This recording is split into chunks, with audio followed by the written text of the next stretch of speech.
Your boy John the Liquidator coming back with another video. And it looked like one WNBA player is pointing fingers at content creators and other people in the media. The reason why the CBA deal is not done. Guys, for this one here, we got to go all the way up to New York. Let's get it. Let's go. And we going to jump right into this thing, man. So it looked like this set WNBA players pointing fingers, man, not taking responsibilities for her peers, which being veteran players. To me, just like I've been saying, veteran players is part of the reason why they cannot get a deal done. For whatever reason, they want the money, which I get that. But here's the thing. Y'all want this money, and the WNBA owners just told y'all can get y'all money, but it's going to come at a cost. Who's willing to take a pay cut so y'all can win a championship?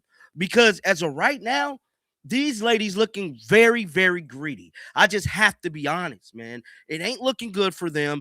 It's looking extremely bad. And I'm telling you right now, this is going to get worse before it get better, bro. I don't know why they're taking it upon themselves now to blame content creators like myself and many others for this whole situation dealing with the CBA. Now, with that being said, Skylar Diggins-Smith did an interview with Lisa Leslie, breaking it down, her reasoning in behind why they don't have a deal done. I'm about to pull it up for you guys right now. Let's go. This clip right here, man. We gonna hear Skylar Diggins-Smith pretty much go off into the deep end with this whole WNBA CBA negotiations. Now they're trying to blame content creators, which is beyond me. But for whatever reason, I'm connected to the OGs. Okay. Like, it's just no doubt. I know I'm one of the last of a dying breed. Yes. I'll just say that when it comes to those things.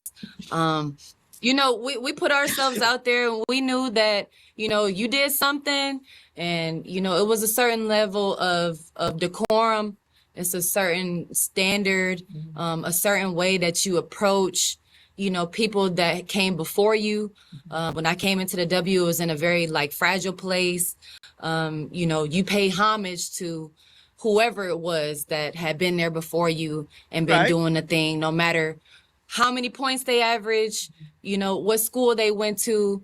It's just a certain level of way that we carried ourselves around the OGs, where we didn't fear anybody, but we respected everybody. And it was a certain posture about that, how we talk to you, how we ask you questions, how we look at you and treat you. And not to say it was anything of a, like we are bowing down or anything like that. I think it was just a certain way you carried yourself around the OGs, and that's just what it is. That's still how it is for me to this day.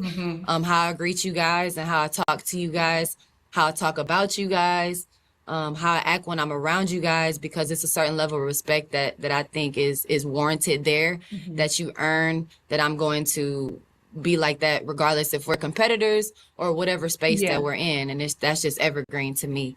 Also, it was thicker skin when I came into the league. They would tell me downright, you ain't getting shit tonight. I remember P and, a player sitting on a stanchion when you warming up, and they'd be like, I don't know why you warming up and doing that. You ain't getting none of that tonight. Right. It was just like they came at you, they said what they had to say, but we kept it respectable as far as, we kept it within the lines and stuff like that. But yeah, people is going to say stuff to you. People are going to check you. You're going to be criticized. And, that's just what it was. But I think it was a certain level of respect that we all, have for each other. That I think it does exist now with some of the younger players. And I just think it's platforms now, it's opportunity now that didn't exist when we first came in the league. It's ways to build, grow, establish your brand, that really wasn't afforded to some of us when it first started, and definitely not some of the OGs, that came before us. And so it's more opportunity, more investment. We're just in a different situation positionally where our sport is, where a lot of people can do other things, and it does make you maybe smell. Why is y'all in this position to do other things? Why? Who put y'all in this position to where people will even want to hear about the other things y'all doing? Because you have yet to share light on these younger players coming into this league with their already fan base that boosted up the notoriety and give y'all an opportunity to share some of y'all other thoughts and do other things. Why is that? Huh? Tell the truth. Yourself a little bit, maybe they feel that attention and it's so tangible now.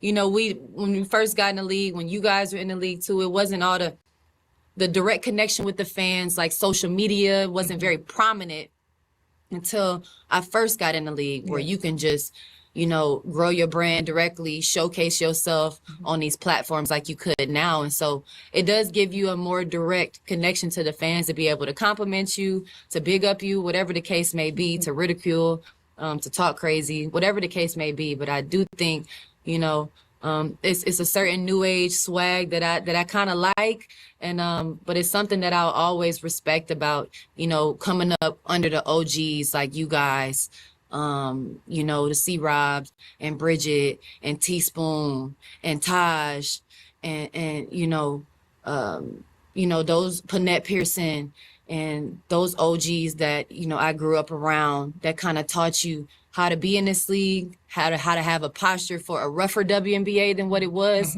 when we was staying at the Westons and we had roommates and we had check bounces and we had all these things that the players could never imagine, having to deal with now. And so I think the times has definitely changed, and I think I'm always going to identify more, with the OGs. Yeah, for sure. We like having you. I always say you're one of us too, so. Right. Okay, I want to ask you about the media coverage for a second. I've seen sort of, Here we go. There've been talks. Here we go. So now we finna get into the tea. Let's listen.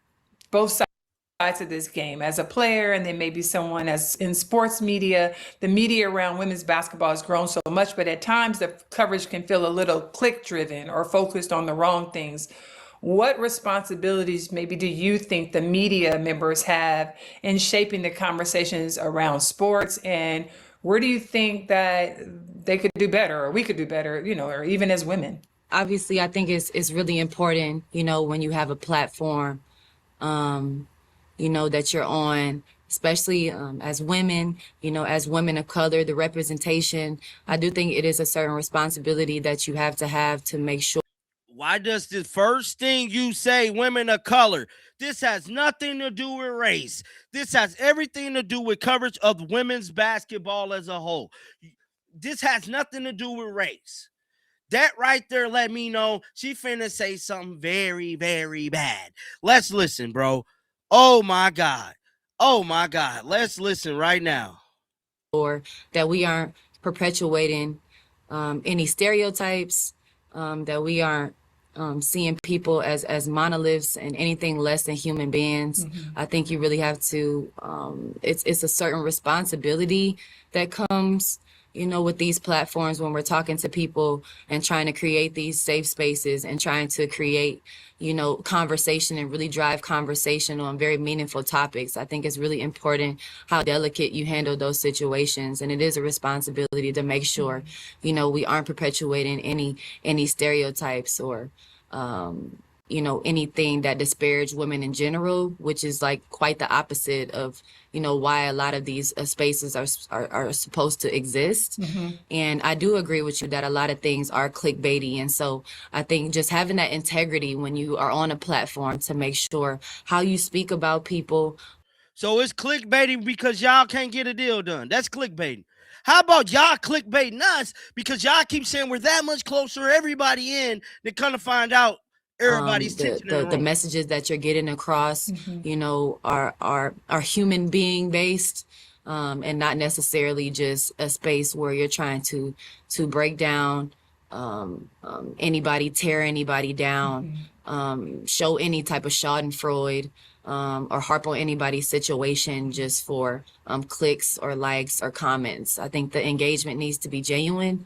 And I do think we have a responsibility, all of us in the media, but especially as women of color, having a platform to make sure that it's used for what it's created for, and as a highlight, things going on, conversations, anecdotes, and spreading positivity and messaging. And so I think you're right about that, Lisa. And I appreciate the ones that do it like you, that use these platforms to uplift, and not necessarily looking for gotcha moments or to tear women or people down in general.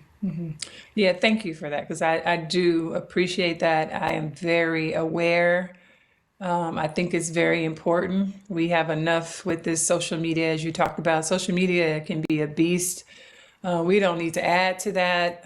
We are truth tellers, and it's just, I think, a way that you tell the truth without making people tearing a person down. And I do love the word that you use. It's a responsibility, because we have a responsibility to, yes, we're telling stories. And I think storytelling is so important in our industry, because a lot of times people don't know our whole story. You know, they can be like, oh, I was always a fan of Skylar, but I didn't think about the fact that she have 2 kids every day, that she's coming out here doing what she's doing and killing, you know what I mean? And I think those are the things that I love to tell, and kind of peeling back some layers. But 100%, there is no reason, and I would never want to be a part. Now, man, I get all that, man. You guys can check out the full interview on Just Women's Sports YouTube channel. I want to know y'all thoughts in the comment section, man. Do y'all feel like the content creators do clickbait and do things to kind of change the narrative, or is they just jealous because we get more views than them? Because that's definitely what it seemed like. Get down in the comment section. Let me know y'all thoughts about this one. Make sure y'all keep them bells on. I will be back with more hot content. Till next time, man, shake the haters off. I'm out of here, bro. Peace out.